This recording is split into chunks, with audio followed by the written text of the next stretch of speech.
So I'm going to go through this hella fast, so you're only going to get the gist of the plot. Okay, good. So, first of all, we start with this. What the fuck is this? This wasn't in the manga. Ignore it. Now, we follow our Shujinko, Kaneki Ken, a bookworm university student who lives in modern Japan with a twist. The world of Tokyo Ghoul is aptly enough plagued by humanoid-type creatures called ghouls, a thing that may appear human, but instead of eating food to survive and gain sustenance, it must do so by feeding on human flesh. These ghouls also have increased regeneration, increased resistances, heightened strength and senses, as well as a kagune.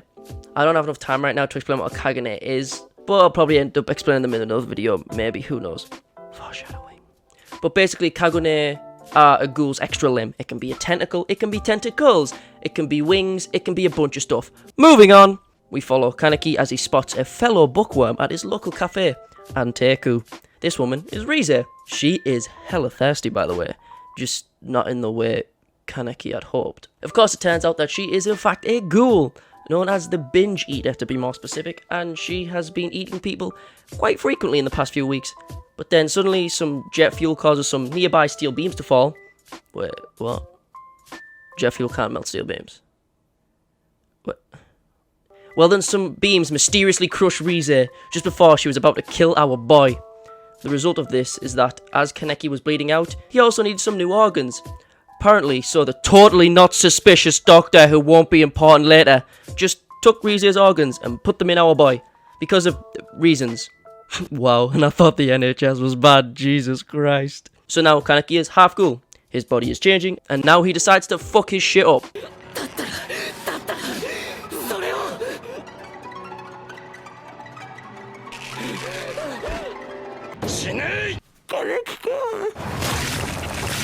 Well, I mean, he decides to live with the assistance of Anteku. Remember this local cafe? Well, it's here to help, bitch. We got the monkey dude, the dog bitch, the tsundere. The arsehole, I don't really need to mention yet because he joins Anteku later. The manager, aka the motherfucking owl. He's kinda a big deal. And my boy Yomo, best boy. Well, why are they hidden in plain sight, you ask? Why are ghouls integrated into society? I hear you plead. Firstly, one question at a damn time, Jesus Christ. Secondly, because of the existence of the CCG, which means cut ghoul, when translated from sociopath, because most people in the CCG are straight sociopaths anyway, except for like 3. One of those being Amon, the good Christian boy, who will not be important later. The CCG operatives / ghoul investigators, or doves for short, for some fucking reason, hunt down ghouls and fucking steal their kagune and make them into swords and shit, so they can kill more ghouls. Also, all ghouls have cool masks to protect their identities, you get it? Alright, cool. So Kaneki realizes that Big Boy Burger won't help him anymore. He needs to eat some human. So he follows a magnificent aroma. I just had a shower. And immediately the anime breaks from the manga here. In the manga, we see Toka kill some random dude. In the anime, it's a random ghoul chowing down, who was then killed by Nishiki. Not too important, as we can see already. Deviating from the manga always helps with anime adaptations. Also, in the manga, Kaneki leaves the encounter with Toka to then immediately come back and ask for help, where he is then given some tasty-ass meat by Anteku. And then he immediately returns to his apartment, where he discovers that coffee is the only thing that tastes good. He discovers this himself in the manga, unlike in the anime, where the manager teaches this to him, that coffee actually tastes okay to a ghoul. Then yet again, let's keep the manga train going for a little while. He goes to buy coffee in the manga when he accidentally passes by Nishiki, not knowing him at this point, who then tells him which brand of coffee is the best. In my opinion, coffee is ass anyway, so I don't fucking care.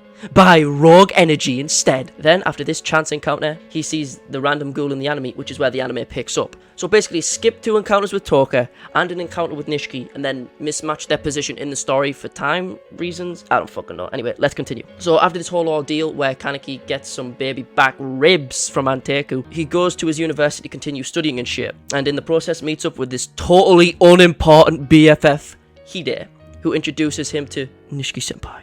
And then this leads into a fight between Kaneki and Nishiki, as Nishiki is like, yo, are you gonna eat that? And Kaneki says, I don't know, what do you want to eat? And then the fight ensues, and Nishiki gets bodied. Fucking F. But not really, I never liked Nishiki's character at all. And then we see Kaneki getting kind of thirsty for Hide. He's salivating and everything, and Rize shows up, and she's grabbing things, and it gets hella weird. And in the manga, we see this amazing panel of Hide on a plate. Don't know why I brought it up. I just thought it looked funny. Do what you want with this knowledge. Let's continue. Then Toka snaps him out of it and shit, and then Kaneki joins and Teku. Party member required, I guess. Also, earlier, little difference between the anime and the manga yet again. I'm surprised. I am shook. Only the manager teaches Kaneki to eat human food in the anime, whereas in the manga, both Toka and the manager teach Kaneki to eat. The more you know, I guess.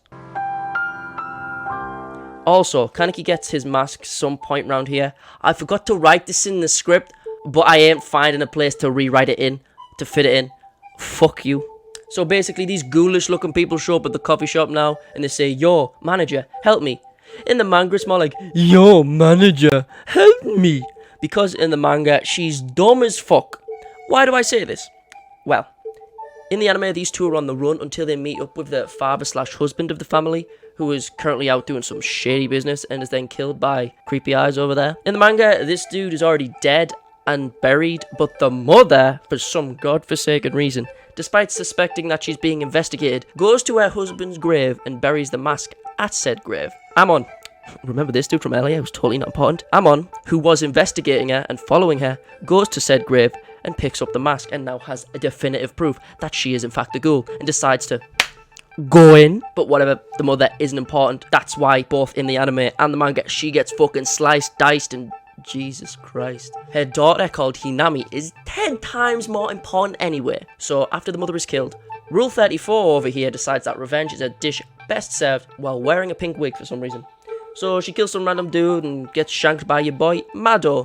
Kinda not important. And then this scene happens where Kaneki helps bandage her up, and this scene will never be mentioned ever again. Currently, Hinami is being hunted by the people who just killed her family. This dude, Mado, mostly. So basically, Hinami runs away from Anteku and finds a bag filled with her mother, but is then found by Hot Topic over here, who ends up fighting Mado, and as a result, Kaneki and Sun are going to protect the child by killing the old man and making a snack out of Bible Boy in the process.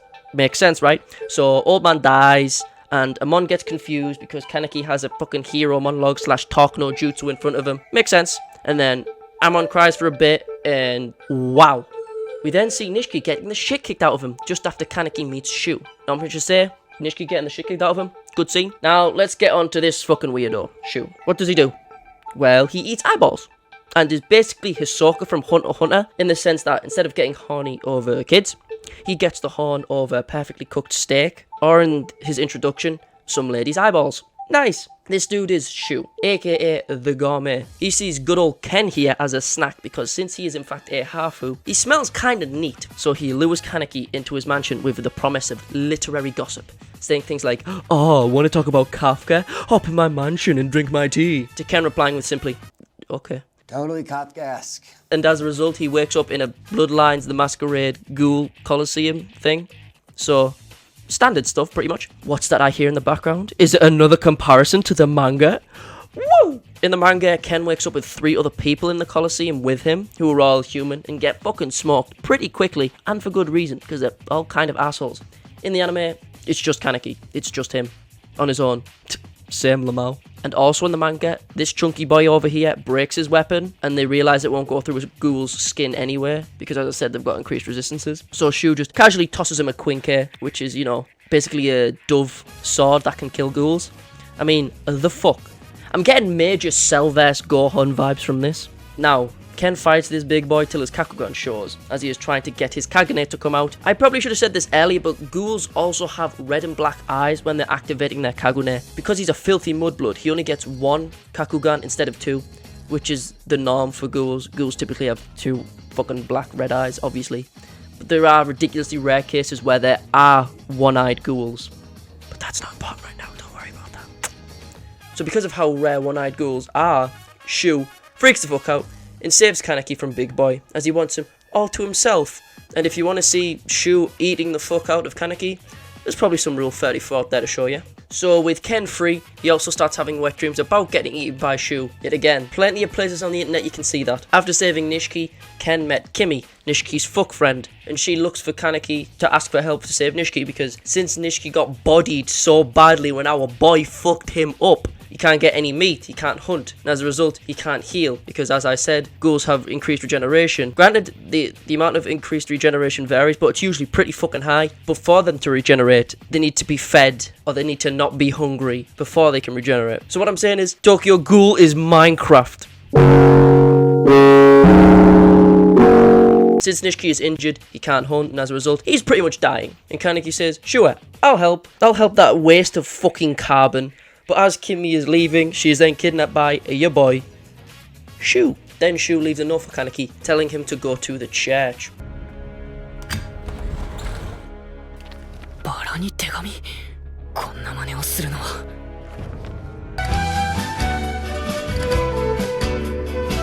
So Kaneki and third leg over here go to the church, with Toka sneakily following in the background. Shu then reveals that he wants to eat Kaneki, while Kaneki eats Kimi, which fucking makes sense. And then a fight ensues, and everyone takes L's. And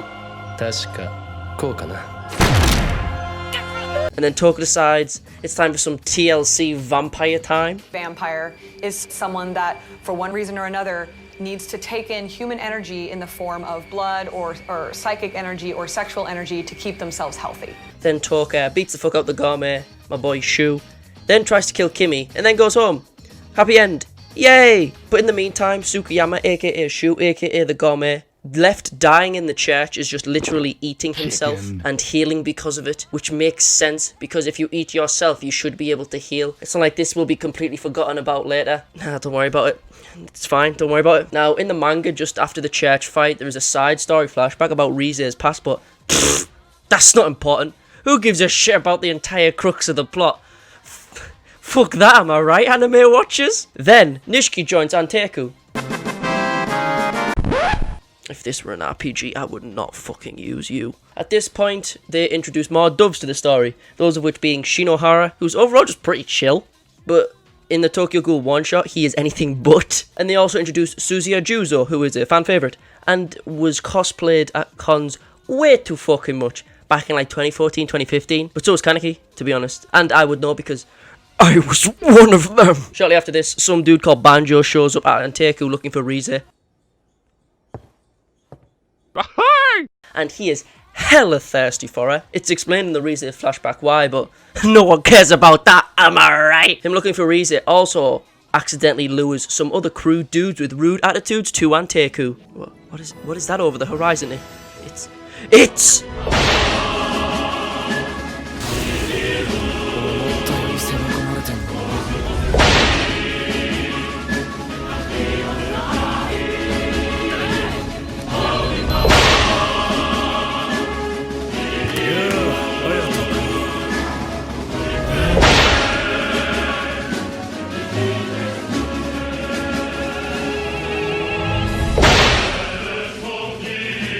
So basically you got a few dudes here. You got your boy Yamori / Jason. You've got Ayato, who is Toka's brother, her Nissan, but he's the younger brother. Fuck, yeah, he's the younger brother. Sorry, yeah. Toka's older sister, Ayato younger brother. Got it. This dude as well.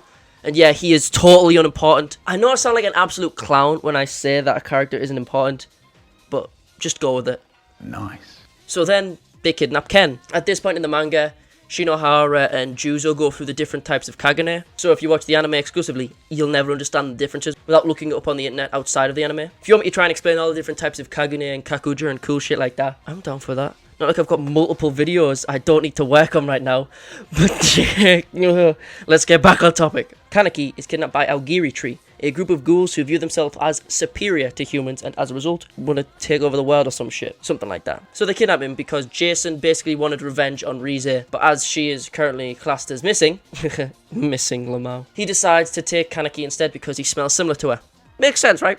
In the anime, Kaneki is immediately tortured by Jason. In the manga, Kaneki acts as a slave for Aogiri while also trying to break out of Aogiri Tree's base with Banjo and his crew, until he is then suddenly taken by Jason after a sudden escape attempt. Well, a failed escape attempt. The torture sequence in the manga is also 100 times more brutal. You see Jason's last victim, you see buckets of fingers and toes, you see Kaneki's toes getting cut off and literally regenerating back and watching them grow back. The reason Jason can do this is because Jason has a fluid that inhibits a ghoul's ability, an RC inhibitor. Now, where would he put that needle if it can't go in through his skin? Have you not played Dead Space 2? Cross my heart, hope to die. Stick a needle in my, oh my fucking Jesus Christ! So yeah, in the anime, Banjo keeps telling these two people to give messages to Kaneki about how he's totally gonna help break him out, but he never does. Anime Banjo is an asshole. Manga Banjo, top tier. And the result of these secret messages results in Yamori finding out about them and making Kaneki choose between two people, which one should die. Kinda dark, right? Making someone choose whether or not a man or a woman should die who are lovers. That's depressing, right? In the manga, it's a mother and her child. The manga is just better and darker, man. That's all I gotta say. Then, after the torture, we cross-cut back to the boys at Anteku, who are getting their band back together. Cause we gotta get Kaneki back. We got Yomo, we got Uta, we got Shu. Because as I mentioned earlier, he ate him Sleth. I wrote Sleth in the fucking script, are you serious? We got the manager, we got the dog bitch from earlier who like legitimately does not fucking contribute anything. We got Hinami. The squad wants the boy back and they're gonna do their darndest to do so. Oh and yeah, by the way, Nishiki's there too. Yay. In the manga, Jesus Christ, I need to get that on a fucking t-shirt at this point. Holy fuck. Kaneki's transformation is slower and builds up. His hair slowly turns white over the traumatic experience of being tortured for 10 days. Good old Marie Antoinette syndrome, because of the stress, etc. In the anime, his hair just sort of poofs and he turns Ultra Instinct, escapes his handcuffs and bindings and then just fights Yamori after accepting his inner ghoul, yada yada yada. I'm not gonna lie though, my favourite panel in the entire manga is in this scene, the I'm a ghoul panel. I fucking love that shit. And it's absolutely butchered in the fucking anime. But at the same time, this fight is an absolute spectacle in both the anime and the manga. It's fucking sick. Accompanied by the amazing OP in the anime that fucking slaps so fucking hard. This fight scene is sick as fuck. I love this fight. I especially love how Kaneki's leg break is done in the anime. I mean, it's fucking great in the manga, but seeing that shit in motion, yikes. I mean, this is without a doubt the best part in the entire anime's run, and I'm okay with that. But then it happened, and I wanted to commit war crimes at my local Tesco. And with that being said, that's the plot of Tokyo Ghoul Season 1.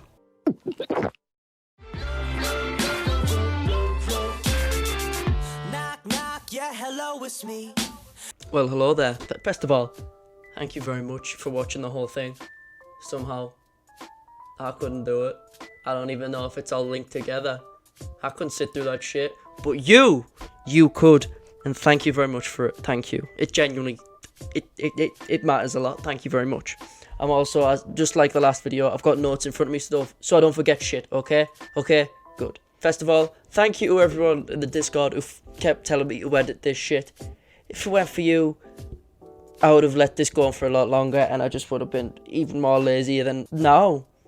I don't know how that's possible, but somehow I'd be even more lazy. But thank you for telling me to get off my ass and actually do shit. Granted, I still am lazy, but because you keep telling me to do shit, I will eventually do it. Thank you for watching the video, but I don't know what the fuck this video became. It started off as a plot thingy-majiggy, and now it just evolved into whatever the fuck it was. But if you think you enjoyed it, fucking let me know. I'd be curious to find out what you thought, because I don't know what I think about it. I'm fucking flabbergasted. Next. Very important stuff. Debatable. Well, let me speak. Okay, so the next videos will be probably a lot more digestible, quicker to make, because, you know, if you look at my upload schedule, it's pretty...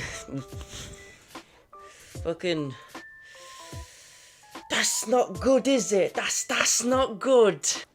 So, yeah, I should probably just be making more stuff that's probably shorter. I don't know how I feel about that, but it's probably for the better. But don't worry, I will be doing the same sort of shtick in the background. Well, I worry, because I want to do more of that shit. Like the Saya video, the World of Horror video, the Animated Stabby video. You should watch those. They're great. Not biased. So yeah, there will be more scripted stuff in the future.